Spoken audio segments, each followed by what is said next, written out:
ಹಿಂದೆ ಚಂದ್ರಶೇಖರ ಬೇರಾರ್ ಅವರು ಮತ್ತು ಸುಂದರ ಕೇನಾಜಿಯವರು ಸೇರಿ ನಮ್ಮ ಮಾಡಿದ್ದಾರೆ. ಅದರ ಪಕ್ಕದಲ್ಲಿ ರಿಕ್ಷಾ ಸ್ಟ್ಯಾಂಡ್ನ ಪಕ್ಕದಲ್ಲಿ ಅಲ್ಲಿ ಒಂದು ಗಾಂಧೀಜಿಯವರ ಹೆಸರಲ್ಲಿ ಒಂದು ಸ್ತಂಭ ನಿರ್ಮಾಣ ಮಾಡುವಂಥ ಕೆಲಸ ನಡೀತಾ ಉಂಟು.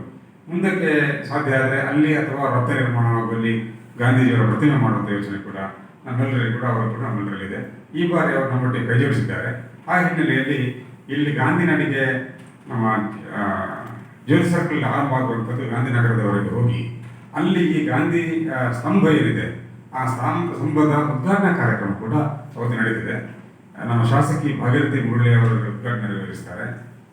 ಆಮೇಲೆ BO ರಮೇಶ್ BE ಅವರು ಗಾಂಧಿಯ ಕುರಿತು ಮಾತಾಡುವಂತೆ ಮಾಡ್ತಾರೆ.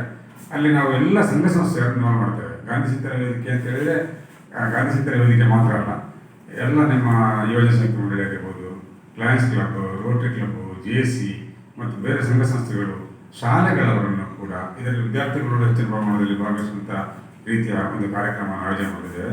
ಇವರೆಲ್ಲರೂ ಸೇರಿ ಈ ಕಾರ್ಯಕ್ರಮ ಇಲ್ಲಿ ನಡೆಯುವಂಥದ್ದು.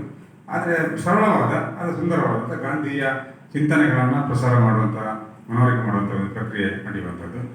ಈ ಕಾರ್ಯಕ್ರಮದಲ್ಲಿ ನೀವೆಲ್ಲ ಪತ್ರಕರ್ತರು ಕೂಡ ಭಾಗವಹಿಸಬೇಕು ಎಂದು ಕೇಳ್ಕೊಳ್ತಿದ್ದೇವೆ. ಮತ್ತು ಗಾಂಧಿಯ ಚಿಂತನೆ ಇಡೀ ದೇಶಕ್ಕೆ ಈಗ ಅತ್ಯಂತ ಅಗತ್ಯವಾಗಿರುವಂಥ ಬೇಕಾದಂಥ ಚಿಂತನೆ. ಆದರೆ ಅಂಥ ಚಿಂತನೆಗಳ ಪರವಾದಂಥ ಒಂದು ಅಲೆ ಏಳಬೇಕು.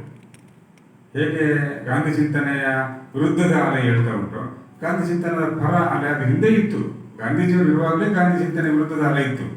ಈಗ ಕೂಡ ಅದು ಇದೆ. ಅದು ಇರುವಂಥದ್ದು ಅದನ್ನು ನಿರಾಕರಿಸಲಿಕ್ಕೆ ಸಾಧ್ಯ ಆಗೋದಿಲ್ಲ. ಇರುವಂಥ ಸಂದರ್ಭದಲ್ಲಿ ಕೂಡ ನಿಜವಾಗಿ ಯಾವ ಚಿಂತನೆಯಿಂದ ದೇಶಕ್ಕೆ ಉಳಿತು ಅನ್ನೋದನ್ನು ವಿಮರ್ಶೆ ಮಾಡ್ತಾ ಗಾಂಧಿ ಚಿಂತನೆಯನ್ನು ನಾವು ಅಳವಡಿಸಿಕೊಳ್ಳುವಂಥದ್ದು ಪ್ರಯತ್ನ ಆಗಬೇಕು. ಅದಕ್ಕೆ ಬೇಕಾಗಿ ಈ ಕಾರ್ಯಕ್ರಮ ನಾವು ಸಮಾನ ಮನಸ್ಕರೆಲ್ಲ ಸೇರಿ ಗಾಂಧಿ ಚಿಂತನೆಯ ವೇದಿಕೆಯಾಗಿ ಮಾಡ್ತಿರುವಂಥದ್ದು. ನೀವೆಲ್ಲರೂ ಕೂಡ ಆ ಕಾರ್ಯಕ್ರಮ ಬರಬೇಕು ಮತ್ತು ಆ ಕಾರ್ಯಕ್ರಮದಲ್ಲಿ ಹೆಚ್ಚು ಜನರಿಗೆ ತಿಳಿಸುವಂಥ ಪ್ರಚಾರ ವ್ಯವಸ್ಥೆಯನ್ನು ಕೂಡ ಮಾಡಬೇಕು ಅಂತ ನಾನು ಕೇಳ್ಕೊಳ್ತಿದ್ದೇನೆ.